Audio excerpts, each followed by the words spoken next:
for this problem it says, in a drawing, the weight of the block on the table is 422 newtons and that of the hanging block is 185 newtons. Ignoring all frictional effects and assuming that pulley to be massless, find A, the acceleration of the two blocks, and B, the tension in the cord. So first of all, this one here is the weight of block A, and that would be considered negative, and then here we have the weight of block B, and that is considered negative. And if we need it, we know what the mass is of block A, and that equals 43.1 kilograms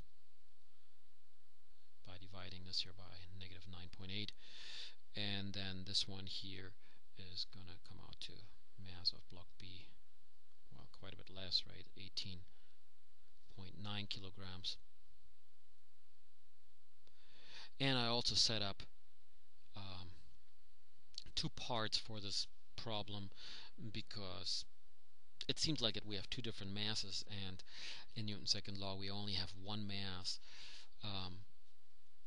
showing up, so that might mean that we probably need two parts for this one here. Okay, let's see. It says find the acceleration of the two blocks and B, the tension in the cord. Okay, for block A, the only force that is acting on it is the tension. Okay, that's actually not true. There is actually three forces acting on it. There's the weight pulling down, and then there's the normal force pushing up. But, so here's the weight, but the information we can gather from those two is that the weight is negative 422 newtons and the normal force is positive 422 newtons. We can see that, and so those two things here actually will give us no new information, and we really don't need that. Therefore we really don't need them. Okay, so here what we have for the sum of the forces is, well, that's tension, and we don't know it, and we're supposed to figure it out. And as I said, I could put check marks for the normal force and for the weight, but both of them being in the vertical, both of them being equal to each other except one is negative, is not going to give us any new information or yield any new information. Okay, the mass of block A is given as 43.1 kilograms. The acceleration we don't know, and we're supposed to figure it out. Notice that the tension here should come out to a positive number, by the way. Okay, for block B, let's see what forces are given. First of all, the tension is what they ask for. So the tension in this case is up.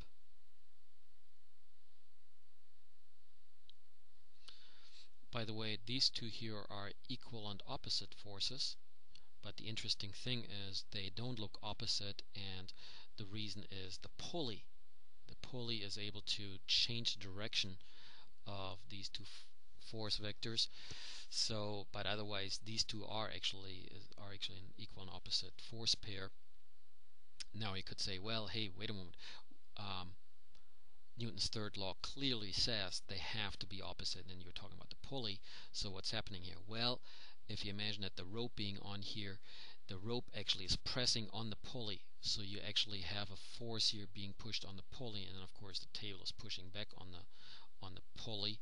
And when you take those two forces into account and the two tensional forces here, overall you come up with nice equal and opposite force pairs. So again, the pulley is redirecting actually the direction of the tensions. So anyway, for block B we have tension going up, and in this case the weight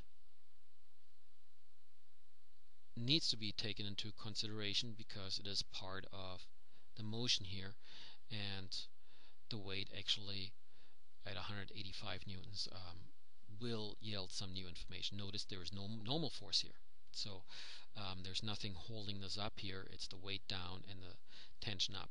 By the way, these two are not equal. If they were equal, if the tension would be 185 newtons up, then nothing would be happening. but we do know from the situation that the whole thing is accelerating, so that means that the weight actually has to exceed the tension, and we should come up with, for the tension, with something at least less than 185 newtons. Okay. Anyway, for block B, also the mass is given, and again we don't know the acceleration. Okay, for block A we come up for the sum of the forces equals mass times acceleration. We come up with that the tension equals mass times acceleration. In this case, I'm able to leave out the vectors because the tension is to the right and the acceleration is to the right as well. So I can just write this here as the x direction, so to say. For block B, sum of the forces equals mass times acceleration. Oh yeah, I should do one little thing, and that is put an A there. Put an A here. There we go. So here, sum of the forces is the tension pointing up plus the weight of block B pulling down equals mass of block B times acceleration. Okay, because these are equal and opposite forces here due to Newton's third law, we can take these two here and set them equal. So the two tensions are equal. That means we have mass of block A times acceleration equals mass of block B times acceleration minus the weight of block B, because if I solve over here for tension, then I have to get to the other side, so it introduces a minus. Of course, the weight itself is negative, so that whole thing is actually added to it. Okay, this one here now will yield the acceleration,